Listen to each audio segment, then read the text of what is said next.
जब हमने स्कॉर्पियो लेने का डिसाइड किया, सो होता है ना ऐसा जनरली कि आप फैमिली में कोई है जो गाड़ी लेते रहते हैं, उनसे पूछते हैं, जब आप और अपने दोस्तों से पूछते हैं कि यार मैं गाड़ी ले रही हूँ, कौन सी गाड़ी लेना चाहिए, तो वो लोग अपनी अपनी राय देते हैं। तो हमको सबने राय दी कि भावना स्कॉर्पियो क्यों ले रही हो तुम, वो गाड़ी तो नेता लोग लेते हैं, आप क्या करोगे उसको लेके। तो मैंने कहा मैं किसी नेता से कम हूँ क्या? तो ऐसा मैंने बोला, जस्ट किडिंग, बट मैं बता रही हूँ कि इस गाड़ी को लेने के पीछे जो एक ड्रीम था, जो सपना था, उसको किस तरह से पूरा करना है। इस पर हमने जब लोगों से बात शुरू की तो लोग कहते हैं कि तुम लोग की उम्र हो चुकी है और अब तुम लोग को एक प्रॉपर सेडान पे जाना चाहिए, कहाँ एसयूवी में ले रहे हो और क्या करोगे इतनी बड़ी गाड़ी लेके, आप तो सिर्फ 3 लोग हो और एक छोटा सा डॉग है आपके पास, अब तो कुछ काम भी नहीं है ऐसा। पर दोस्तों मेरा हमेशा से मानना है कि जब आपके बच्चों की शादी हो जाती है तो आपकी फैमिली छोटी नहीं होती, फैमिली बड़ी हो जाती है। अगर आपकी फैमिली आपके पास आए तो उनके साथ घूमने के लिए आपके पास एक अच्छी फैमिली कार होना चाहिए। और पहला रीज़न मेरा इसको खरीदने के लिए यही था कि ये एक मेरे पास फैमिली कार होगी। दूसरा जो रीज़न था इसको खरीदने के लिए वो ये था कि ये गाड़ी जो है बड़ा मस्कुलर बॉडी है इसकी और बहुत स्ट्रॉन्ग गाड़ी है, जिसको देख के ही लगता है कि बस इसे लॉन्ग ड्राइव पे, ऑफ रोड पे चलाना चाहिए। और मैंने डिसाइड किया कि नहीं, मैं जाऊंगी तो स्कॉर्पियो के पास से ही के साथ ही जाऊंगी। सफारी ने भी मुझे बहुत आकर्षित किया, सफारी के साथ भी मैं जाना चाह रही थी, लेकिन वो मेरे लिए थोड़ी जो मॉडल मुझे पसंद आ रहा था उसमें वो मेरे आउट ऑफ बजट जा रहा था। सो हमने उसको ड्रॉप किया और हम फिर स्कॉर्पियो के साथ आए। और दोस्तों जब भी आप गाड़ी परचेस करने की सोच रहे हैं तो सबसे पहले आप बार बार उसके बारे में पढ़िए। इससे कोई फ़र्क नहीं पड़ता कि गाड़ी कौन चलाने वाला है, नीरज गाड़ी चला रहे हैं भाई साहब, पर लेकिन सबसे ज़्यादा जिसने अगर उस पर रिसर्च R&D की है वो मैं हूँ। क्योंकि मुझे शौक़ है इन सब चीज़ों को करने का, मुझे पढ़ने का बहुत शौक़ है। तो मैंने इसका पूरा रिसर्च किया और मैंने इसको खोजा कि इसमें ऐसी क्या खासियत है जो मेरे लिए ये गाड़ी अच्छी साबित होगी। और समझ में आए कि ये गाड़ी ऐसी है कि एक हम छोटी सी गाड़ी है लेकिन हमारी बहुत पावरफुल गाड़ी है, दिखने में अच्छी है, चलने में अच्छी है, इसका इंजन बहुत स्ट्रॉन्ग है। तो ये सारी चीज़ें देखने के बाद हम इस गाड़ी पर आ गए। आप बोलेंगे भावना आप जा कहाँ रही हो? सो मैं आपको बता दूं कि हमारी जो कार है वो कन्वर्ट हो रही है इस समय कैंपिंग कार में, और उसके लिए कुछ सामान लेने जा रहे हैं। और इस सामान के भी लेने जाने के बीच का जो टाइम है उसको मैं यूटिलाइज़ कर रही हूँ आपके साथ और अपने वीडियो के साथ। क्योंकि हमारे पास काम करने के लिए 24 घंटे हैं, तो इन 24 घंटे में आप कैसे इस टाइम का यूटिलाइजेशन करते हैं वो ऐसा ही होगा। भोपाल में एक बहुत अच्छी जगह है MP नगर।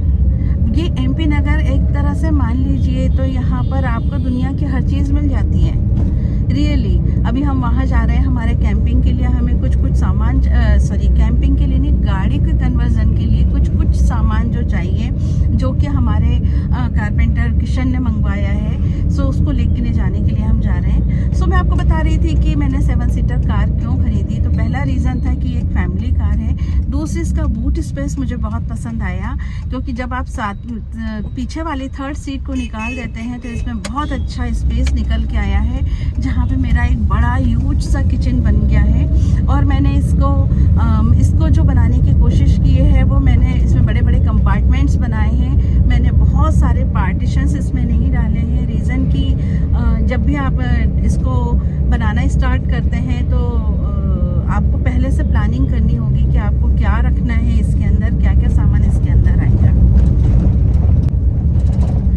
गाइस, जब भी आप कैंपिंग कार, अपनी किसी भी कार को कन्वर्ट करने के लिए प्लान कर रहे हैं तो सबसे पहली टिप जो मैं आपको दूंगी वो ये है, आप ढेर सारे वीडियोस देखना स्टार्ट कीजिए।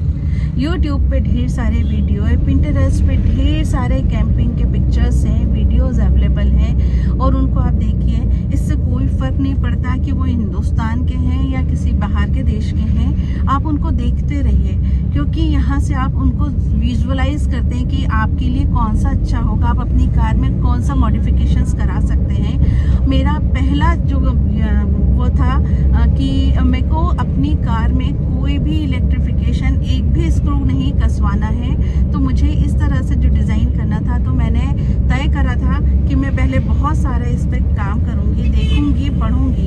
एंड यू कांट बिलीव, मेरे फोल्डर्स हैं, मैंने बहुत सारे लोगों को फॉलो किया इसमें।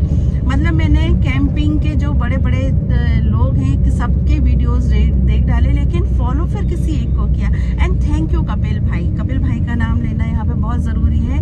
घुमक्कड़ बस उनका चैनल है, आप ज़रूर से जाके देखिए। उन्होंने मुझे इसलिए इंस्पायर किया कि ये सपना हमारा हुआ करता था, कब का, जब हमारे बच्चे भी नहीं हुए थे, तब से हमारी प्लान थी कि हम एक हमारा किचन जो है, किचन सेटअप के रूप में हमारे गाड़ी हो। इनफैक्ट नीरज का जो प्लान था, वो नीरज कहते थे जब मैं घर खरीद रही थी कि भावना, हम जब भी गाड़ी, हम क्यों मकान ले रही है, ये एक जगह फिक्स रहेगा, हम एक बड़ी सी बस खरीदते हैं, जितने में तू मकान ले रही है इतने में एक बस आ जाएगी और इस बस को हम कन्वर्ट करा लेते हैं। लेकिन उस समय ये हमारे लिए पॉसिबल नहीं था और हमने घर खरीदा। और जब मैंने कपिल भाई को उनके बच्चों के साथ घूमते हुए देखा, तो मुझे ऐसा लगा कि शायद मैं अपने पास में चली गई हूँ। और ये बात मैंने उनको शेयर भी की कि मुझे हमारे सपने को आप पूरा कर रहे हो। सो ये देख के मुझे बहुत अच्छा लग रहा है, और आप अपने बच्चों के सपनों को भी पूरा कर रहे हो। बच्चों के सपनों को हमने भी पूरा किया, कम बजट में पूरा किया था। लेकिन अभी हम जो नेक्स्ट जाने वाले हैं, वो बहुत जल्दी लद्दाख जाएंगे और अपने बच्चों के सपने को वो प्रॉपर तरीके से पूरा करके आएंगे। और हम आने वाले समय में अपने बच्चों के साथ बहुत सारा ट्रैवल करेंगे। जब बच्चे साथ होंगे तो बच्चे, और जब हम दोनों होंगे तो हम दोनों। सो मैंने देखे बहुत सारे चैनल्स, सारे लोगों को देखा हूँ। मैंने किसी में से जो चीज़ अच्छी लगी उसको नोट डाउन कर लिया, वो वीडियो का एक सेपरेट फोल्डर बना लिया। फिर जिसकी जो चीज़ अच्छी लगी उसको ले लिया। लेकिन फिर फाइनलाइज मैंने जो किया है, वो कपिल जी की जो गाड़ी है SUV 500, उसको देखकर मैंने डिसाइड किया कि मैं इस बेस पर अपना बनाऊंगी।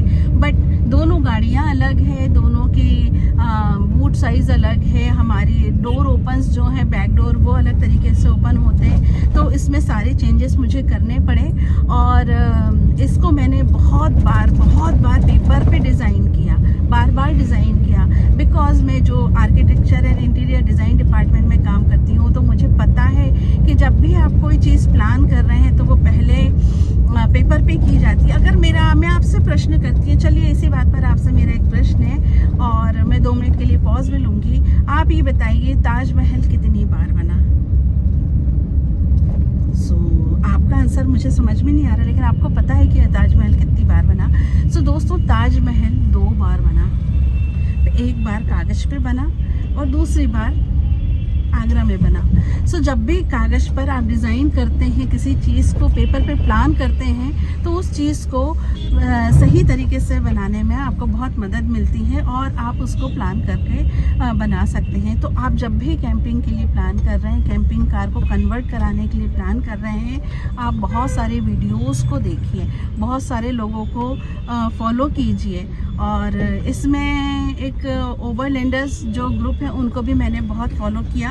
और थैंक यू सो मच। वो लोग, उनकी स्कॉर्पियो से मैंने बहुत सारी चीज़ें निकाली, उनके बताने का तरीका बहुत अच्छा है। और रियली कपिल भाई, आप पे तो मैं फ़िदा हूँ कि आपने इतने अच्छे से। और चिक्की जी, जल्दी ही मैं आने वाली हूँ आपके हाथ का खाना खाने के लिए और अपने हाथ का खाना बना के खिलाने के लिए। और दोनों बच्चों को बहुत सारा मेरी तरफ से प्यार मिलने वाला है और कुछ गिफ्ट्स भी। फाइनली हम लोग अभी पहुंच चुके हैं सामान लेने के लिए MP नगर में। और थोड़ा सा मैं सामान लेती हूँ और सामान लेने के बाद फिर मैं आपसे कंटिन्यू करती हूँ, ठीक है? जब भी MP नगर आए ना, कोशिश कीजिए छोटी गाड़ी लेके आने की। यहाँ पार्किंग का बड़ा दिक्कत है, पर ऐसा भी नहीं है, हम तो अपना स्कॉर्पियो लेके भी बहुत आए हैं।